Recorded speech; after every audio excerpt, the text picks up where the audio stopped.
नमस्कार मंडळी. Taste of इमोशन्समध्ये तुमच्या सगळ्यांचं खूप स्वागत. माझं नाव आहे गौरी आणि आज मी दिवाळी स्पेशलमध्ये बनवलेली आहे चंपाकळी. अतिशय सिंपल रेसिपी आहे. मी फर्स्ट टाईम ही बनवलेलं आहे आणि माझ्या घरच्यांना खूप जास्त आवडले.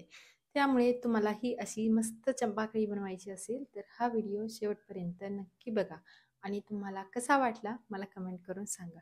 आणि आता आपण रेसिपीला सुरुवात करूया. मी 3 वाटी मैद्यांची चंपाकळी बनवणार आहे. त्यासाठी परातीमध्ये मी 3 वाटी मैदा घेतलेला आहे.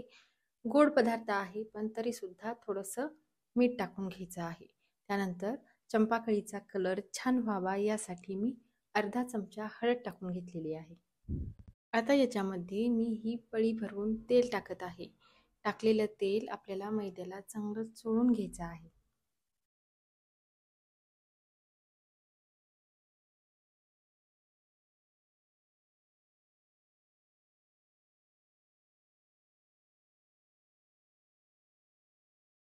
तेल मैद्याला चोळून झाल्यानंतर मैदा थोडासा हातामध्ये दाबून बघायचा. जर त्याचा छान मुटका होत असेल तर ठीक आहे, नाहीतर त्याच्यामध्ये आपल्याला अजून तेलाचं मोहन घालायचं आहे. अजून एक पळी मी त्याच्यामध्ये तेल टाकलेलं आहे आणि हे सुद्धा तेल मैद्याला आपल्याला व्यवस्थित लावून घ्यायचं आहे.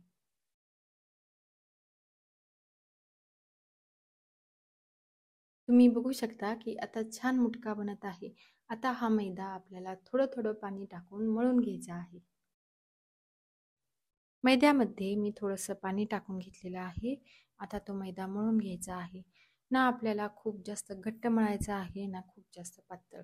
जसं आपण रोजची चपातीची कणिक मळतो तशा प्रकारे आपल्याला कणिक मळून घ्यायची आहे.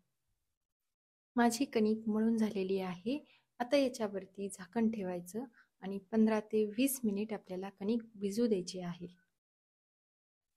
20 मिनिट झालेले आहेत. आता परत एकदा कणिक थोडीशी मऊ करून घ्यायची आहे. कणकेचे आपण चपातीला बनवतो तसे उंडे बनवून घ्यायचे आहेत.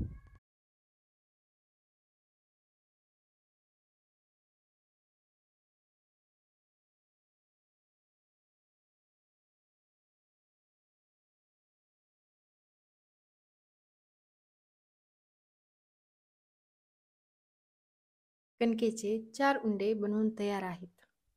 आता एका उंड्याला थोडासा मैदा लावून घ्यायचा आणि तो आपल्याला पोळपाटावरती लाटून घ्यायचा आहे.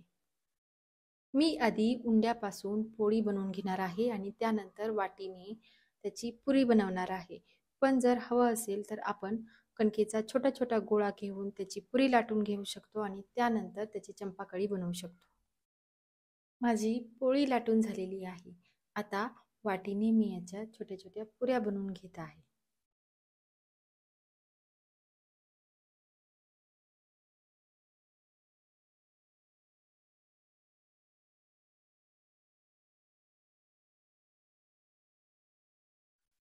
पुऱ्यांव्यतिरिक्त बाकीचा राहिलेला कणकेचा पाट मी काढून टाकलेला आहे आणि आता आपल्याला चाकूने अशा प्रकारे पुरीमधून कट करून घ्यायची आहे.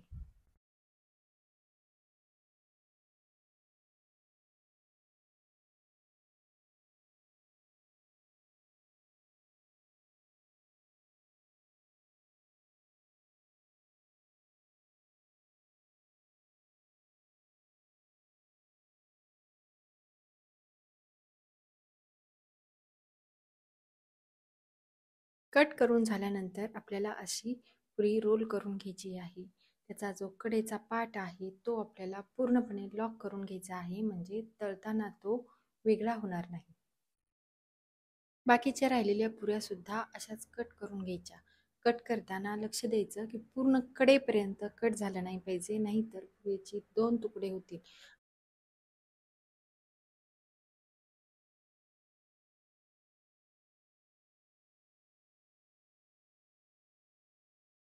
आणि अशा प्रकारे बाकीच्या आपल्याला चंपाकळी बनवून घ्यायची आहे. मी सगळ्या पुऱ्यांची चंपाकळी बनवून घेतलेली आहे. आता आपण या तळून घेऊयात. कढईमध्ये मी तेल गरम करायला ठेवलेलं आहे.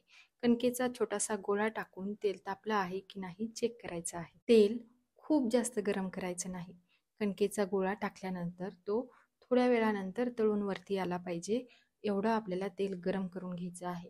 कारण तेल खूप जास्त गरम असेल तर आपली चंपाकळी पटकन तळली जाईल, ती करपू शकते किंवा ती आतमधून कच्ची राहू शकते. चंपाकळी तेलामध्ये टाकल्यानंतर जोपर्यंत ती थोडीशी तळली जात नाही तोपर्यंत तिला हलवायची नाही, नाहीतर ती तुटू शकते. चंपाकळी तळून लाल होत आहे अशी दिसली की ती आपल्याला तेलामधून बाहेर काढून घ्यायची आहे. अशाच प्रकारे बाकीची चंपाकळी आपल्याला तळून घ्यायची आहे. आता आपण पाक बनवून घेऊयात.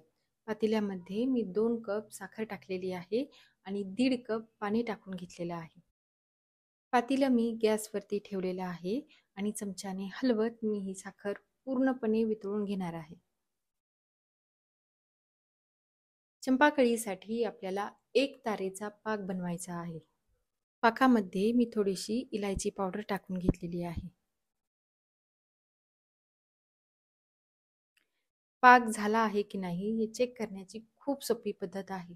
जेव्हा आपण चमच्यामधून पाक खाली टाकतो त्यावेळेस शेवटचा थेंब हा स्लो पडत आहे किंवा एकदम फास्ट पटकन पडत आहे याच्याकडे लक्ष द्यायचं आहे.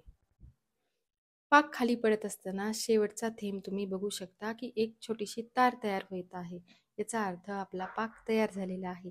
आता गॅस बंद करायचा आणि पाक थोडासा थंड होऊ द्यायचा आहे. पाक आता थोडा कोमट झालेला आहे. मी त्याच्यामध्ये थोडंसं केशर टाकून घेत आहे आणि त्यानंतर त्याच्यामध्ये आपण तळून घेतलेली चंपाकळी टाकायची आहे.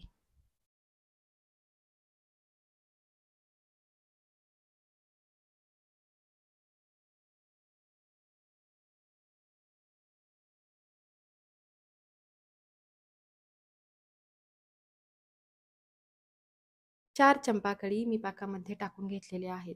चमच्याने त्याला सगळीकडून पाक लावून घेतला आणि त्यानंतर ते आपल्याला काढून घ्यायच्या आहेत आणि अशाच आपल्याला बाकीच्याही चंपाकळी त्याच्यामध्ये टाकायच्या आणि पाक लावल्यानंतर काढून घ्यायच्या आहेत.